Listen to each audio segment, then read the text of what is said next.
कि आपने कहा करऊं सद्य तेहि साधु समाना, आप ही कृपा करें। अब तो पूतना का अपना वास्तविक स्वरूप प्रकट हो गया। बड़ी जोर से चिल्लाई, सा मुंच मुंचाल मिति प्रभाषणे निष्पीड्यमाना किलजीव मर्मणि विवृत्त नेत्रे चरणों भुजोंगु प्रसन्न गात्रा क्षिपतिरुरोरदः। अरे छोड़ दे छोड़ दे छोड़ दे चिल्ला रही थी। बड़ी मर्मांतक पीड़ा इसको हुई। महाराज अपने नेत्र इसके निकल आए, भुजाएं और भुजाओं से छाती पीटती हुई, और ये महाराज बाहर निकली और गिरी और मर गई। ऐसी नहीं मरी। पतमानोपि तद्देहः त्रिगभ्युन्त्यंतर द्रुमान चूर्णयामास राजेंद्र महदासी तदद्भुतम। बड़ी विचित्र बात हुई। त्रिगभ्युति माने होता है 6 कोस, एक गभ्युति 2 कोस का एक गभ्युति होता है 6 कोस। 6 कोस माने 18 किलोमीटर का जंगल चूर्ण बन गया इसके गिरने से। इतनी विशाल काय पूतना, कितनी विशाल काया थी ये इसकी, इसका कई श्लोकों में वर्णन है।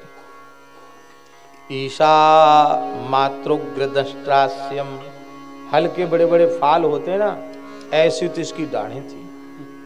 गिरिकंदर नाशिकम, विशाल पर्वत की गुफा के समान इसके नासारंध्र थे।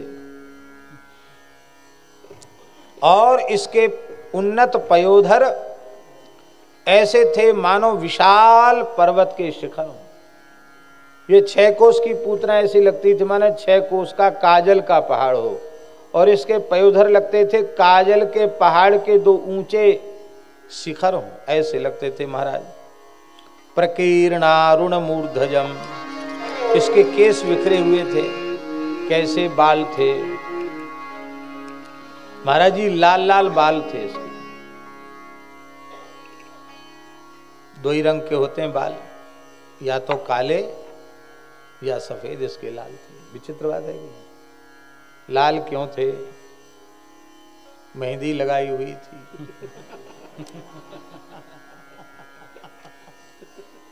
हाँ, केशों को रंगना आसुरी संस्कृति है, भारतीय संस्कृति नहीं है। बाल काले करना, बाल रंगना, ये आसुरी संस्कृति। अब तो महाराज बड़ी विचित्र, वक्ता लोग भी बाल रंगते हैं। पता नहीं कौन सा बुढ़ापे में ब्याह करना जो बाल रंगते हैं। दुर्भाग्य की बात है।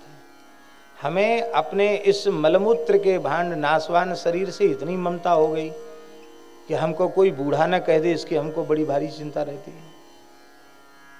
अरे बाल काला हो या सफेद, उससे क्या लेना देना। और भगवान की माया कैसी विचित्र है। हर आदमी अपने को इतना सुंदर समझता है, दर्पण के सामने खड़ा हो जाए फिर हटने का नाम नहीं लेता। आजकल तो युवक युवतियां मोबाइल को ही दर्पण बनाकर उसमें अपने स्वरूप का साक्षात्कार करती रहती हैं, पर ये है क्या? कुछ नहीं है। संत मलुकदास जी कहते हैं, दर्पण आगे ठाड़ है नित्य सम्हारे पाग, ऐसी दिहिया देख के चोंच समारे काग। ऐसे शरीर को देखकर कौआ मुर्गिरी पे अपनी चोंच पे नहीं करता, मरे तो सही, इसको नूच नूच के खाऊंगा।